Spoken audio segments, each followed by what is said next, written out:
My name is Jack Balasia. I am an adjunct professor in oil and gas law at the University of Texas Law School. I'm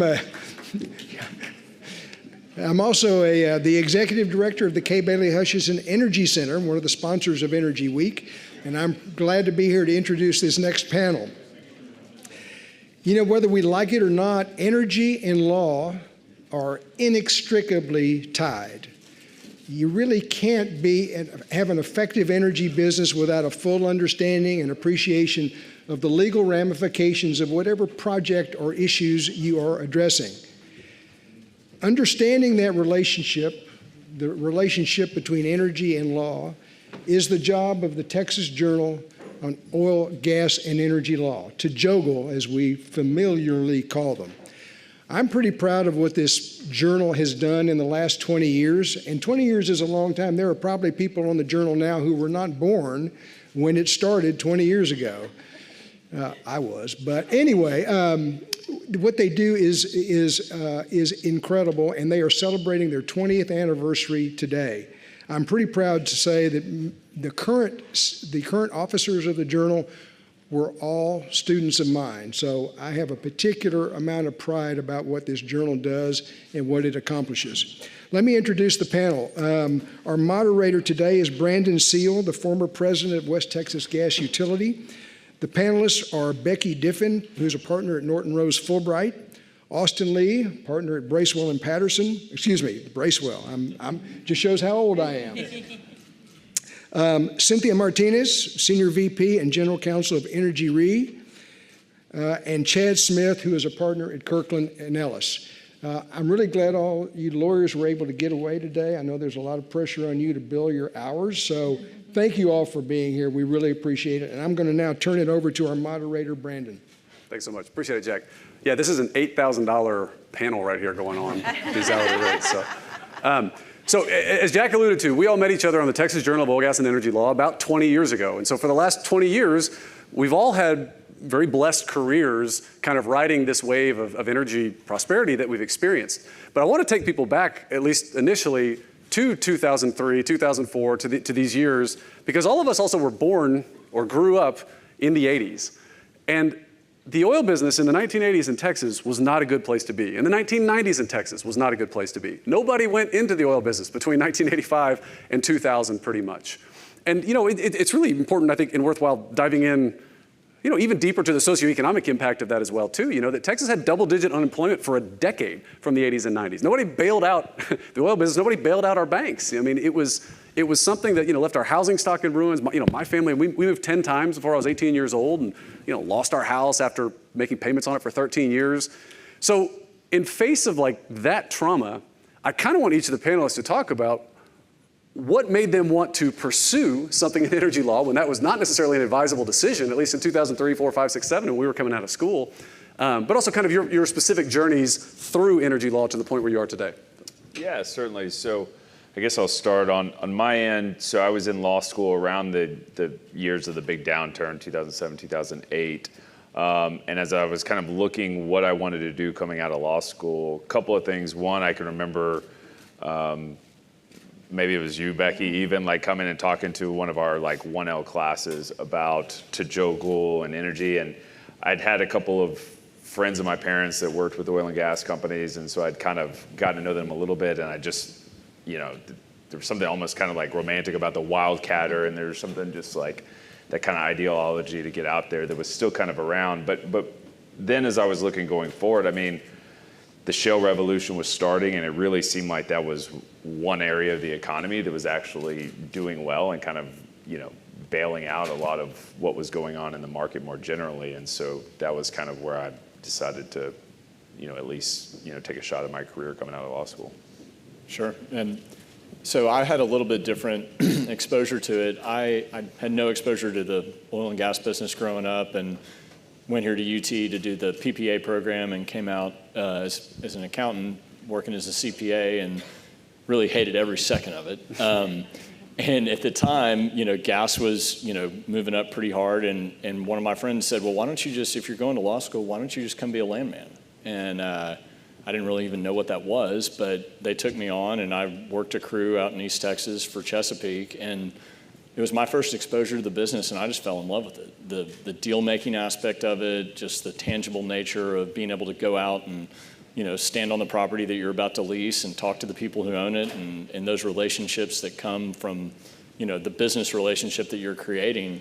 So when I came to UT for law school, I knew exactly what I wanted to do, and lucky for me, the shale revolution was going, and that was, an easy thing to get a job in because there was so much work going on, and it was really, elevated type of work as far as M&A goes and the different deal structures that were, coming into the business that hadn't been there before because of all of the momentum that industry had.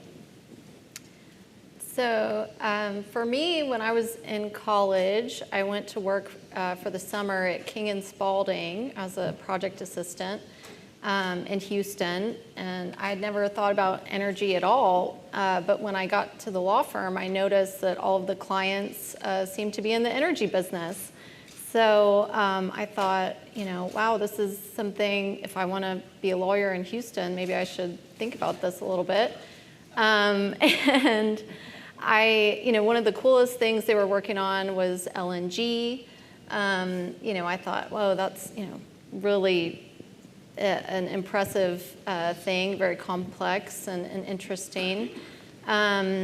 And so that was really the spark initially, is, what is this thing that makes the whole world go round that we totally take for granted every day? And then the other thing that happened was Al Gore put out The Inconvenient Truth, which was like a documentary and a book, and started thinking about climate change.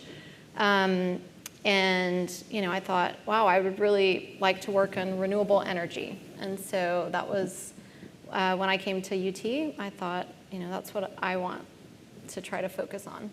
So. Yeah, and I found my way through a Daily Texan ad. I was looking for a summer internship during undergrad, and I saw this posting for a company in Austin called Texas Wind Power Company. And this is 2002, so wind was not a thing that anyone was talking about, but I had heard of these wind turbines, and I was like, well, that sounds interesting. And so I went and ended up working for them full-time for a few years, and learned the wind development industry. And so then when I went to law school, as these guys all know, I was all about renewable energy, but everyone thought I was kind of weird because of that. Because in the late 2000s, saying I was going to spend my entire career focused on renewable energy, and at the time it really was just wind. We really weren't doing solar, and we certainly weren't doing storage yet.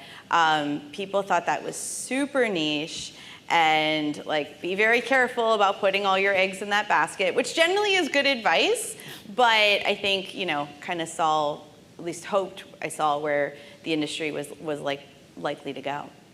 Becky, by the way, literally writes the wind law book now, and so she's being a little modest about it. But actually, all of you, having known you all for a long time, you were always very intentional about what you wanted to do, and you've been able to direct your careers along those lines. So I hope you can be a good spokesman kind of for this next question. I feel like the geoscientists, the engineers, the finance bros, they get a lot of the glamour in this business. I want y'all to speak to what has been the role of Texas lawyers specifically, I guess, in propelling forward the last 10, 15, 20 years of energy in Texas. You want to start, Becky, or you? Sure. Well, I think on my side of things, one thing people don't always think about is how important policy is, right? And so lawyers have been heavily involved in all the policy, and notwithstanding the current state of affairs for a very long time, most of what was happening in renewables, and certainly wind in Texas, was being driven by Republicans who said this is an amazing opportunity. And so one of the very first things that we did that ended up being a very legal process was we built $7 billion worth of transmission lines out to parts of the state in West Texas and the Panhandle that were the windiest areas in the country. And so lawyers played a tremendous role in that. We had built some wind in Texas. We had built enough wind in the 2000s that all the transmission lines that went out to those areas were congested. They weren't ever built to bring electricity in. They were meant to bring electricity out to those rural areas. And suddenly they were generating lots of electricity from wind, and the lines all got got too congested. And so the state legislature said, this is a problem we should fix. We want to build more wind. And we went through years and years of regulatory proceedings at the Public Utility Commission, all very much led by lawyers. And we went through a process where first we said, well, where are the windiest areas in the state? And then we said, okay, of those, which ones are the areas that the developers are most interested in building? And then they kind of found 5 different zones, and they said, these are the zones we're going to build to. And then they had to go through another process to say, well, what is the design of the lines? How big? How much should we build? Then all the electric utility companies who build the transmission lines got involved because they all wanted to get to build the new lines. So how were those going to get assigned? Who got to build what? And then every single one of those lines had to go through a proceeding called a certificate of convenience and necessity to design the exact land that they were going to go through, because they were going to be taking that land from people who owned that land. And so it was just years and years of proceedings. If you knew what the word wind was, you were probably working on them in some way, shape, or form. And it has been a huge part of why we now have, I think we're closing in on 45 gigawatts of wind in the state because we built all of those transmission lines. Keep going, Cynthia. Yeah, I mean, and I think I would echo everything Becky said, and I think a lot of the work that was done in the wind industry also lent itself very well to the solar industry, as well as technology advanced and the cost came down and all of that. And I think Texas has just always been a great environment for energy and innovation and business and doing new things. So was pretty early on. I got to work on Boone Pickens wind farm, that ultimately, didn't actually pan out, but those were pretty early days. And moved to Austin in 2010 when, there was a lot of solar happening in Austin at that time. It's kind of like a hot spot. So, yeah, I mean, it's been a great place to be kind of at the forefront of the energy transition, for sure.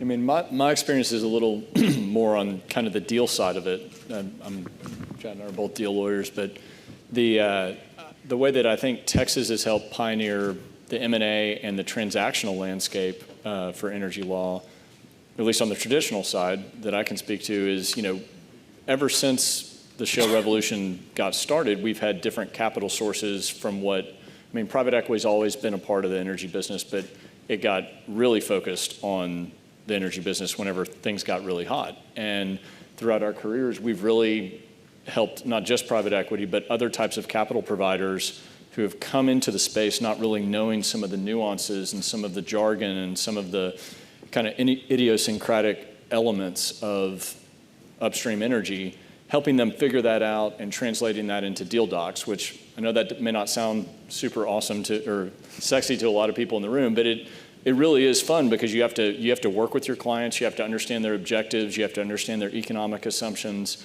and then usually, across the table you have somebody who, you have to kind of work with, and helping those different transaction structures like a traditional farm out agreement turn into what are called drillcos, which is really just a way to finance the development cost of drilling a bunch of wells, in a much more sophisticated set of terms is the way a lot of these agreements have evolved, and a lot of the different transaction structures that are used in the industry today, and which translate now into a lot of the transition work and some of these things. They're all borrowed from either other industries or other transaction structures. And so getting to be a part of that growth within the energy industry has been really rewarding.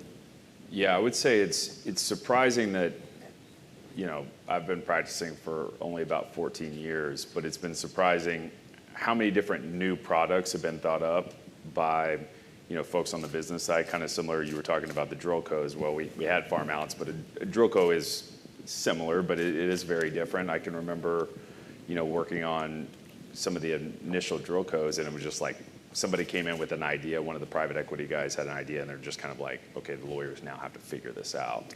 I can remember in 2019, again, particularly on the private equity side, they're always looking for either new sources of capital or new ways to finance these, to squeeze just a little bit more margin out of some of these assets. And I can remember, a bank and a client coming to us, and they're like, we want to do asset-backed securities with producing oil and gas wells. And they basically like, you guys got to figure this out. And so none of the traditional documents and things like that, which, securitizations are used across many, many other industries and have been for decades and very established. But, the oil and gas assets are very different. And so we had to really start from scratch and thinking about new types of documents, new types of agreements, and just kind of figure out all the issues for the first time. And I think that it's been very interesting as I've seen kind of the industry as a whole get much more complex and sophisticated. And, when Austin and I first started off, it was like every deal was done as an asset deal. You didn't do big company sales, or unless it was like public mergers, you weren't really selling companies in the oil and gas space. Now that's become commonplace. We used to see in these transaction documents when you're buying and selling companies, it was just kind of traditional indemnities and things like that. But over the last 5 years, all of a sudden, like a lot of other industries, everything's done with rep and warranty insurance, even in the upstream space. And so a lot of these things that we just have seen in a very short period of time, over 10 years or so, have really evolved in the space. And it's been fun as an attorney to get to work on those types of transactions and kind of be the first on a lot of these different structures in the space. Yeah, on the point of the sophistication of the deals being done by Texas lawyers, when I was maybe a fourth-year associate, I had a partner scold me for using the word y'all. He said, do not use the word y'all. We don't want them to think we're a bunch of hick Texas lawyers. We want them to kind of think we're in New York. Because at the time, all the big deals were being done by New York lawyers. And if you were practicing in Texas, like it was a lower level thing. And ultimately, the client came back around and actually was like, because we were joking around, he's like, no, I love that. You like, please turn that on because you're going to help sweet talk them into doing this deal. But what we're doing now is, first of all, we're constantly doing deals under New York law, but we are doing deals interchangeably with Texas, New York, and around the country in a way that there's no such thing anymore of, the big deals are only done in New York. We are doing the absolute biggest deals straight out of Texas offices. And I was going to say too, like Austin's kind of right. In some ways, there's nothing sexy about asset-backed securities or some of this stuff, but like, this really affects how capital flows, and it's a big difference. Texas had a colonial economy for hundreds of years, and like now, like the capital is forming in Houston and in Austin and in Dallas and in other places, and it's coming through those places and it's staying in those places, and you're seeing that in the contract forms and in the 10 million people that are projected to move here in the next 10, 15 years or whatever it is. And so I want to talk about too. So Cynthia, you brought up LNG, but what you didn't bring up or remind people of was what you were working on was importing LNG. And so I feel like that's a good reminder. Yeah. The first symposium that we planned on the Journal was about LNG in 2006. And it was about importing LNG because we were running out of energy in this country. Natural gas was running to $13. Oil was $157 a barrel.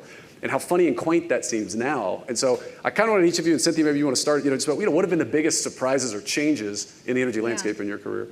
I think that was really interesting for me, being in the early days of solar, people were talking about, the price of gas is just going to be going up and up, and so then solar is going to be more and more competitive. But what actually happened was for many years, then the price of natural gas was like cheap. And so, people saw that as an impediment to like the growth and competitiveness of solar and renewables. But anyway, it's just been interesting that, that didn't, pan out that way, the way people thought. But ultimately, renewables just kind of on their own, the costs came down and the adoption happened, over time, but just kind of a little later than maybe some projected back then. But yeah, it's been interesting. It's like, I think in energy, you never quite know what's around the corner, and there's always uncertainty. I think nowadays everybody's talking a lot about navigating the uncertainty. But for those of us who've been around for, a little while, it's like, well, there's kind of always uncertain times. So the rest of y'all talk about the biggest changes, surprises in your careers. One of the things, I don't know if it's necessarily, it is a surprise the way that we've started to see the energy system evolve.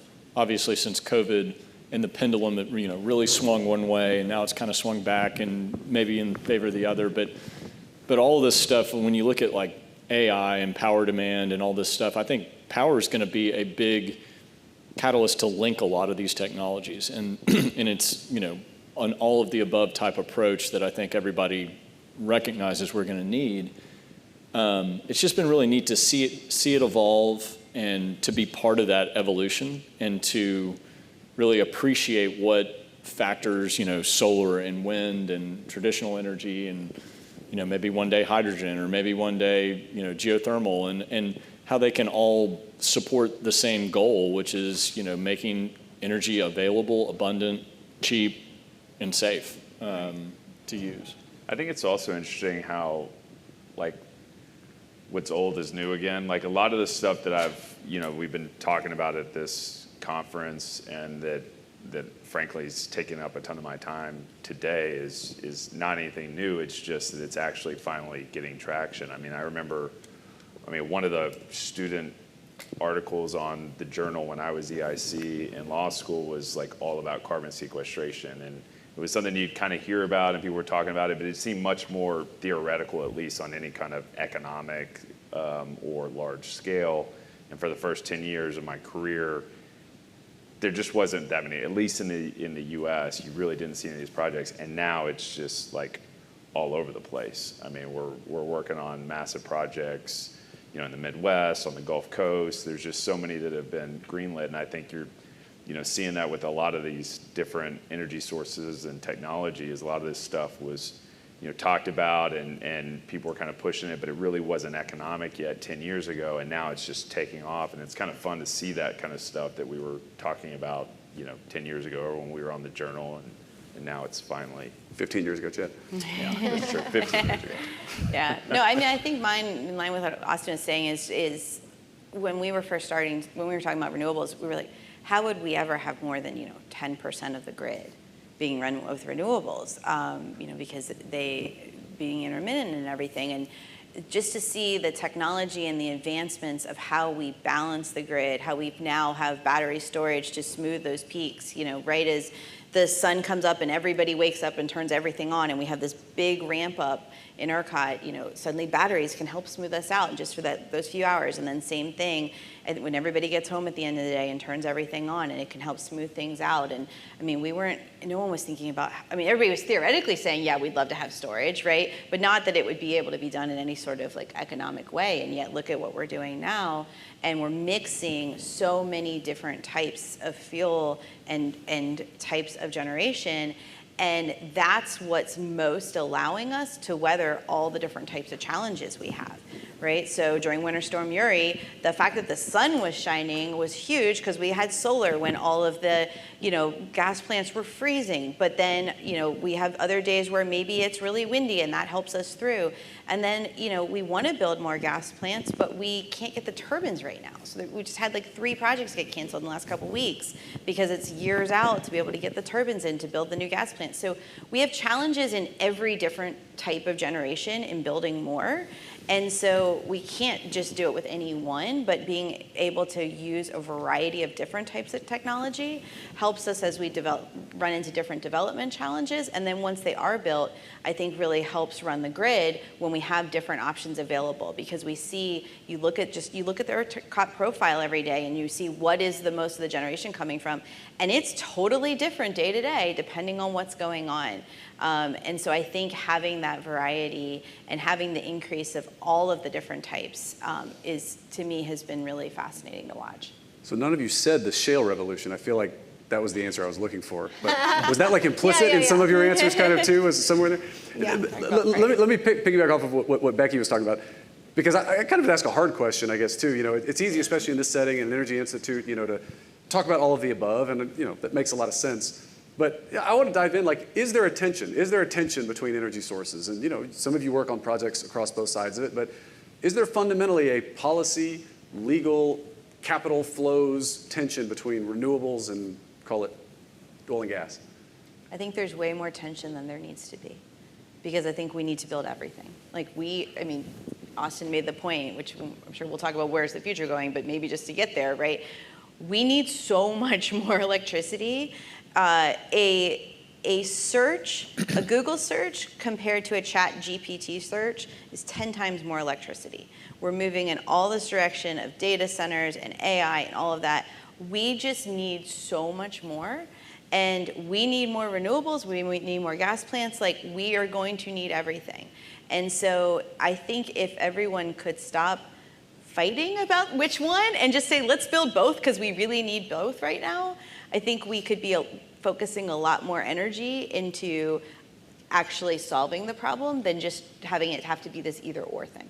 I think I've in particular, I've noticed a real, that some of that tension is getting alleviated, like more recently. I mean, certainly post-COVID, there was a lot of tension because for a short period of time, there was almost this existential threat to more traditional oil and gas. I mean, you had like negative prices, and there was this just huge, pendulum swing. It always moves too far, and you had Texas, policies and politicians that are basically banning, private equity from investing in the state if they've sworn off energy and all this stuff. But more recently, I would say in the last 6 to 12 months, to your point, I think people are realizing that we need all the above, and you see a lot of traditional energy companies that are capitalizing on this. I mean, we have a lot of clients that, the one thing you don't hear with some of the current administration as much as like trying to get rid of the IRA and stuff like that. And a lot of that's because,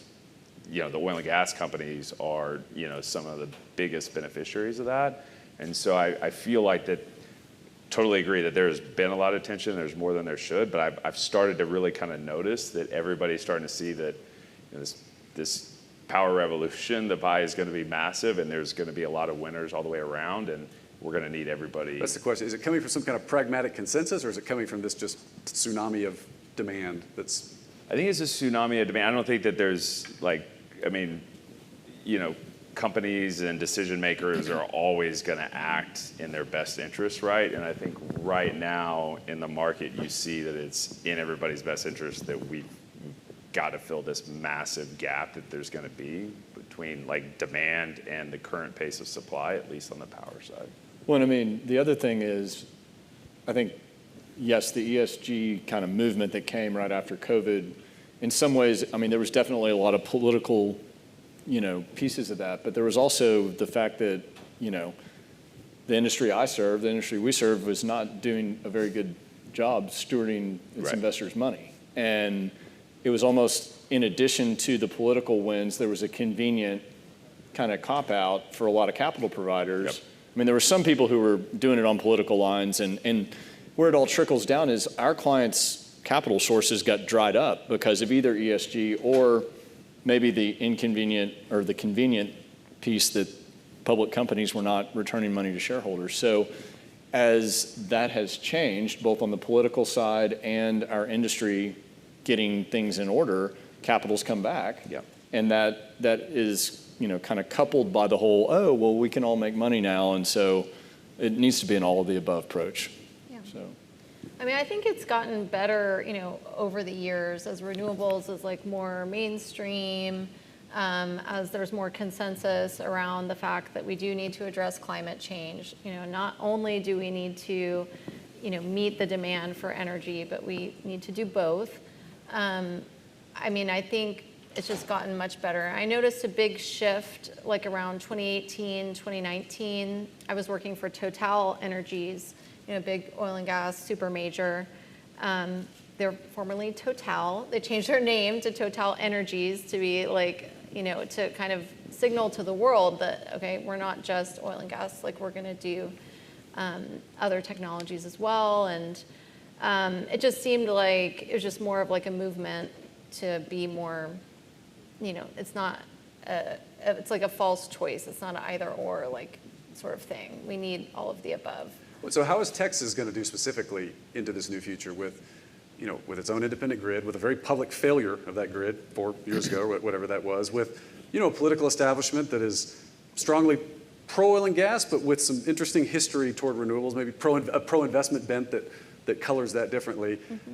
But yet also with projections that ERCOT may need 50 gigawatts more of load, of generation by 2030. Like, how are we going to do?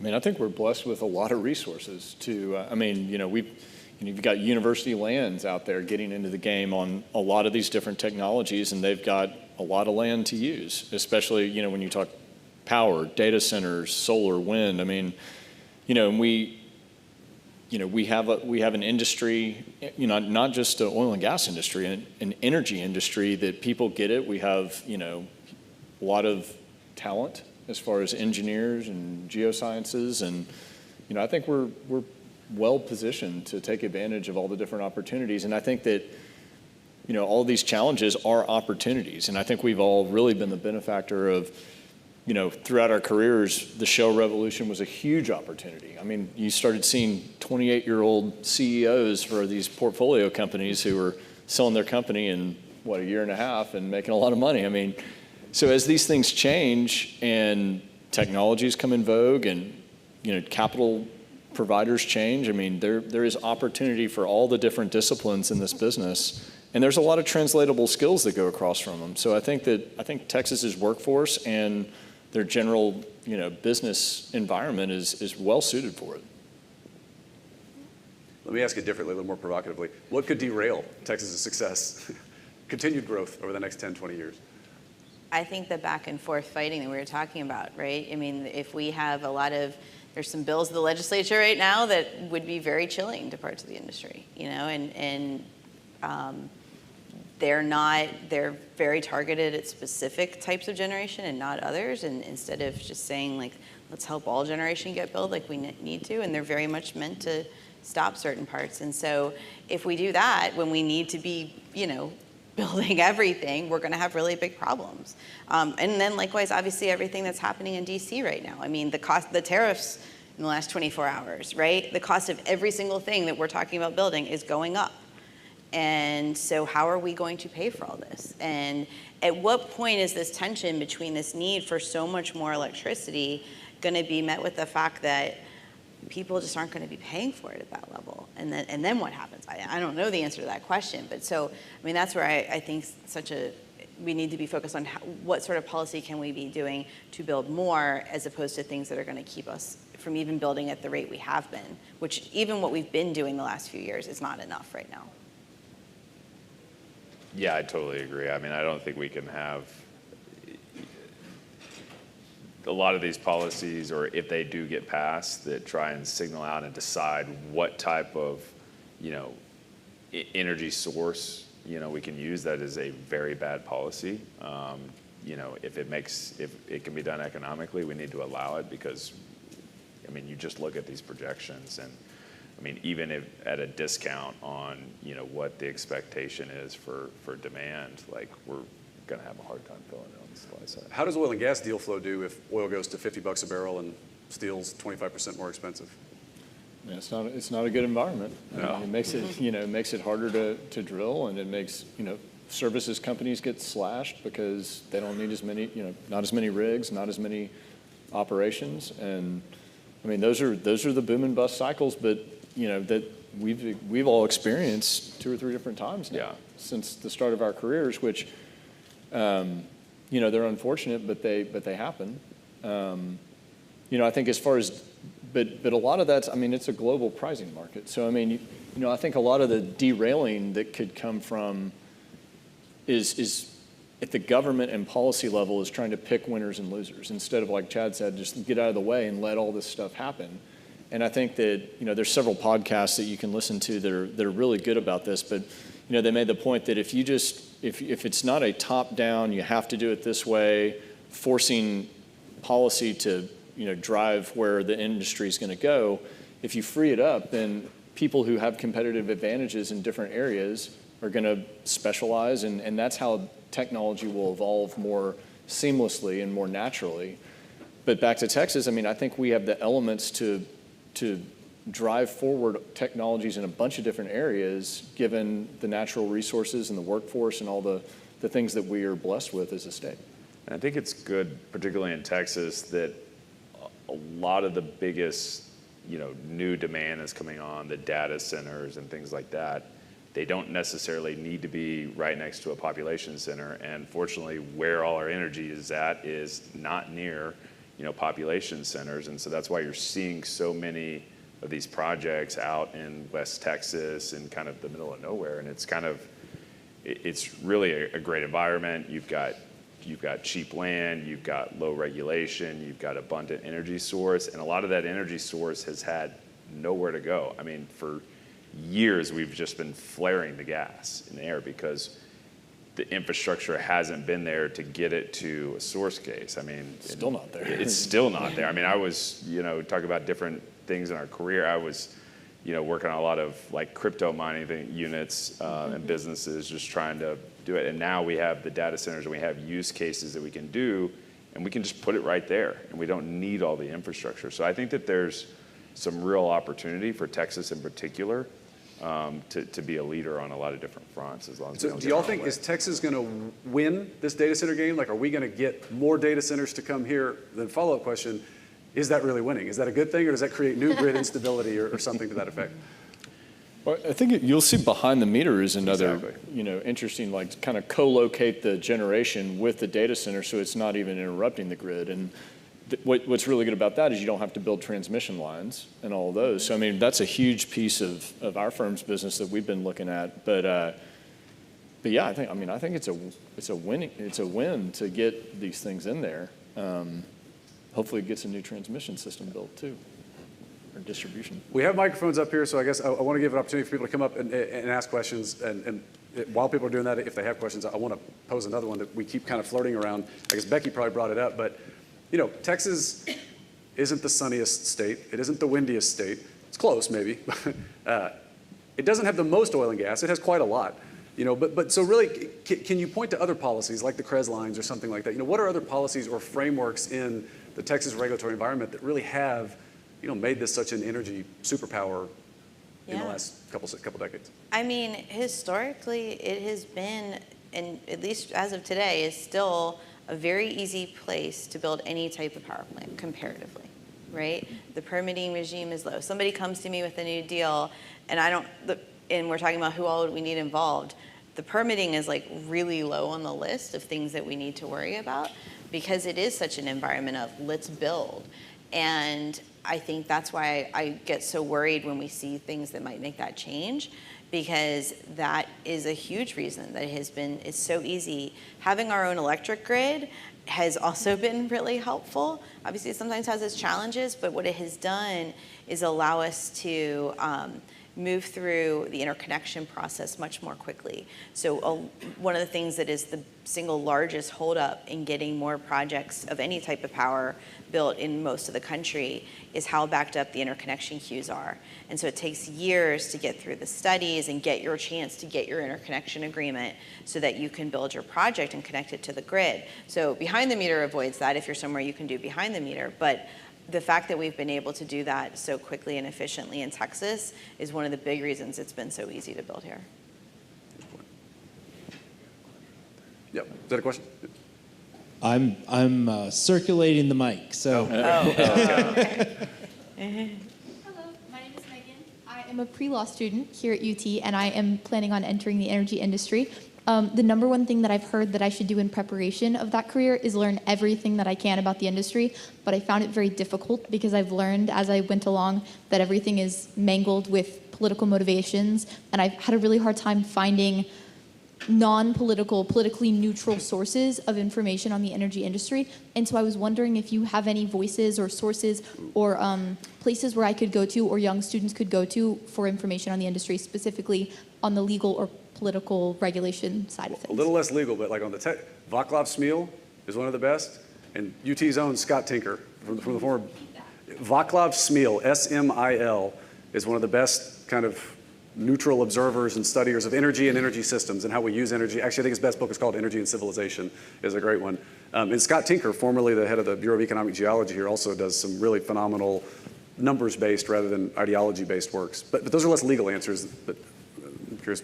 Yeah, I don't know of a legal one, but Arjun Murthy is another guy who his podcast is called Super Spiked, and he does a video and just a weekly podcast. But he's he's very on the level, thinks about it more of like an investment analyst. So it is driven to the economic side of things. And then There's a really interesting one called Veriton Close of Business Tuesday, which is Maynard Holt was at Tudor Pickering and Holt.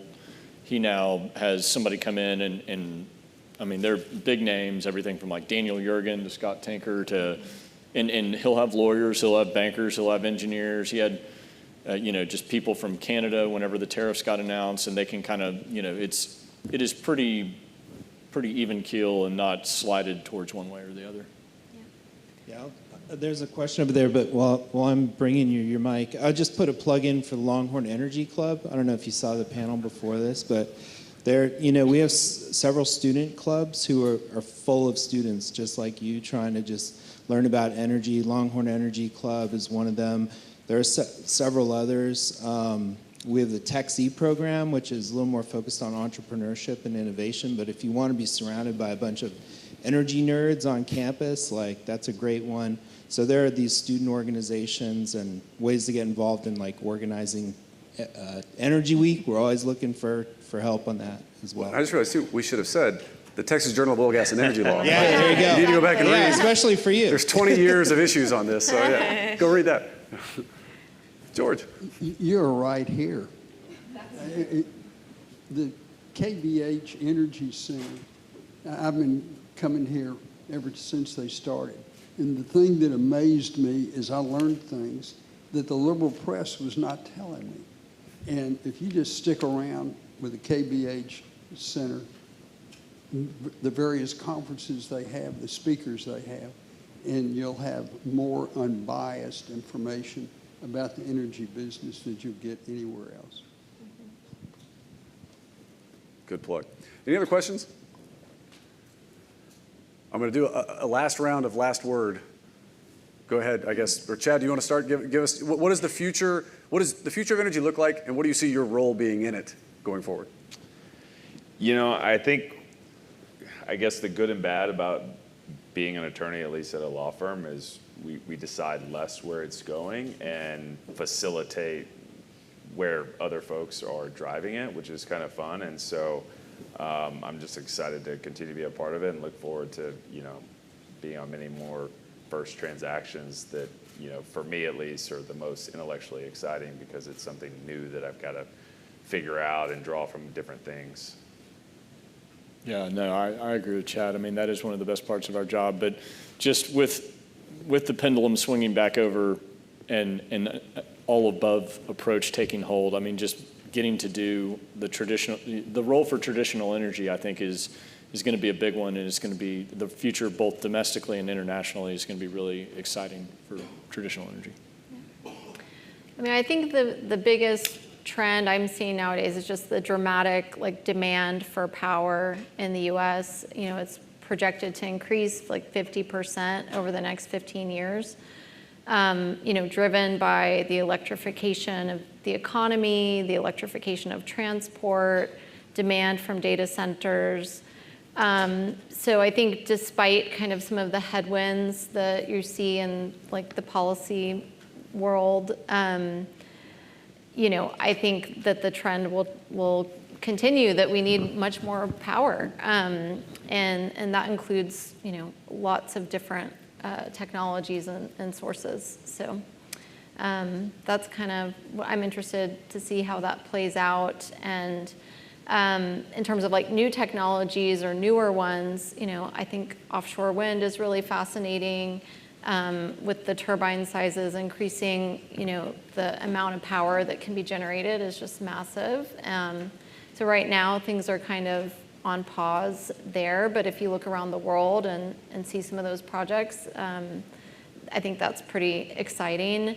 And I'm also very interested in nuclear fusion, which is a little bit of a ways out, but there are some really super exciting advances technologically that are happening there. So if I was, a young law student, back then I tried to think about where could I become an expert on something right away where there's not that many.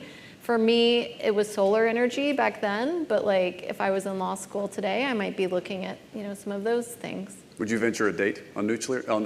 On fusion? I think we're going to start seeing some commercial deployment in the 2030s, spotty. And, over the next decades, yeah, I don't know. It's hard to say from there, but could be a little early, maybe. Yeah, I mean, I think when you look at the nearer term future, I mean, we've talked about the challenges to development, but at the end of the day, when you have such a demand, people will figure out how to do supply. I mean, that is what the development process is. It's figuring out how to solve problems. And every few years, what those problems are and what those challenges are change.